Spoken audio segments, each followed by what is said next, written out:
Amanda Manopo resmi pamitan. Sampaikan dengan penampilan serba ungu. Kenakan pakaian serba ungu Amanda Manopo umumkan perpisahan melalui akun Instagram pribadinya. Sontak unggahan milik Amanda Manopo tersebut membuat publik penasaran. Adeus Ice, tulis Amanda Manopo dalam caption di akunnya @amandamanopo, Sabtu, tanggal 6 Agustus tahun 2022. Dalam unggahan tersebut, Amanda Manopo menyiratkan perpisahan dalam bahasa Portugis. Mantan pasangan Arya Saloka dalam sinetron Ikatan Cinta itu juga menuliskan inisial IC dalam caption yang dia tulis. Sikap tak biasa Amanda Manopo sang pemeran Andin dalam sinetron Ikatan Cinta RCTI lantas membuat publik penasaran. Hal tersebut diketahui dari Instagram pribadi Amanda Manopo.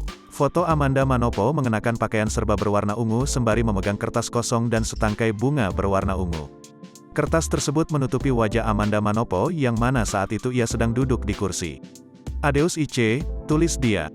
Bila diterjemahkan, kalimat tersebut diartikan selamat tinggal Ice. Spekulasi Amanda Manopo akan keluar dari sinetron Ikatan Cinta menyusul Arya Saloka bermunculan di kolom komentar.